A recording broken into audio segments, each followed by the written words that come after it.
A book by a former Siouxland News crime reporter will be the featured title of this year's one-book Siouxland.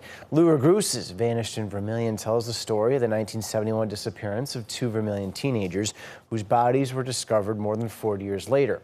Their deaths resulting from a car crash, not foul play, as law enforcement had suspected.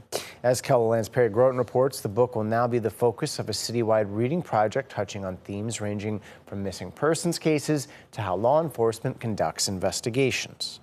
We start with a list of A South Dakota cold case will become this winter's hot read in Sioux Falls. Totally surprised, totally honored. It's a great feeling. As a reporter for Siouxland News, Lou Ragoose covered the investigation as new leads emerged into the disappearance of 17-year-olds Pam Jackson and Sherry Miller.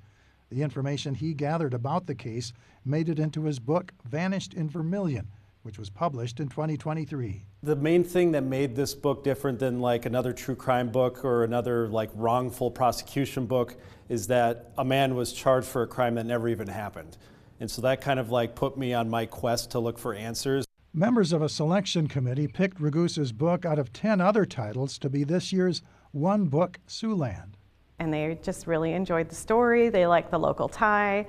They liked the story with how it's not your typical true crime story. Extra copies of Vanished in Vermillion will be available at all 13 branches of Siouxland libraries for people to check out and read ahead of public discussions about the book starting in April.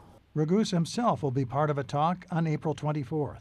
It's just great to be able to expose more people to the book, and I'm looking forward to like all the conversations that come out of it once it becomes such a big topic of discussion. A real-life mystery that started more than a half-century ago still has people talking today. In Sioux Falls, Perry Groten, Siouxland News. Ragoose currently works in the news department of a Twin Cities TV station. He's writing another book, this one about a crime he covered in Minneapolis. Ragoose says the book should come out late this year or early in 2026.